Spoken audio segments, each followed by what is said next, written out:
look at the board for our word of the day. Do you see what I wrote? You want me to read it? I put Cameron inspires me because he was very brave and determined to get help for his dad.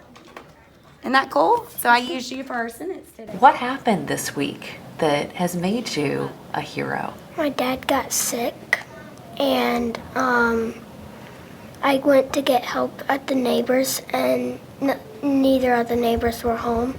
So I got on my bike and tried to go to my grandma's, but my teacher showed up and she saw me.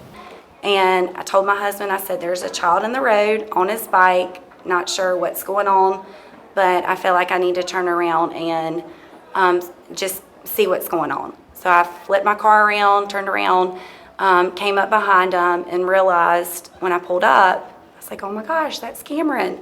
You know, that's my student. I had him last year. I care about him. Like, what is he doing? So I immediately pulled up, rolled down the window, and I just asked him, I was like, Cameron, what are you doing? Like, honey, you're in the road. There's heavy traffic. You know, where are you going? So he couldn't really tell me too much, but he said he was going to Grandma's. I knew that he was followed directions. He wasn't a child who would just leave the house riding his bike in heavy traffic. So I said, Cameron, does Dad know that you left the house? He said no. So that was my second red flag, like something's going on. I said, Cameron, tell me what's going on at the house. And he said, my dad's diabetic. Sometimes he has episodes, and when he does, he loses brain function.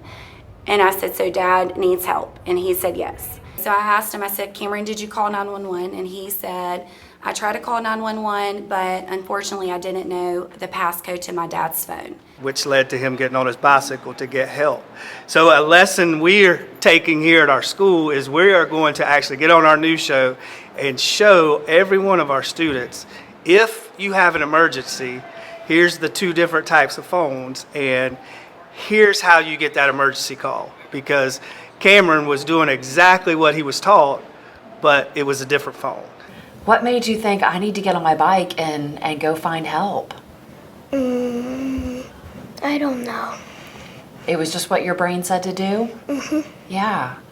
And so you're riding your bike down kind of a busy road. Were you scared? Mm-hmm. Tell me about that. So my teacher was on her way back from school, and she saw me, and she told me that she was gonna call 911 for my dad. When I see myself as a teacher, it just goes so far beyond the classroom. Like I truly care for these kids, and just to see on a day that I felt like I wasn't making an impact, and then God just intervened and placed me, you know, where I needed to be in that moment for Cameron.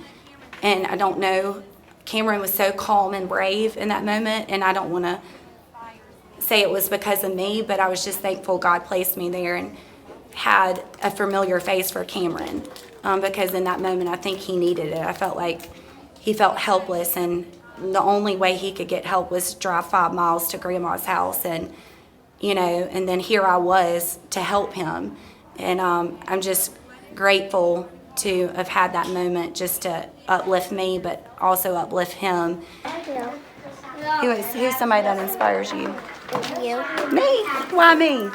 No way. Because you helped me with my dad. No way. For real? That makes me so proud. Sweet.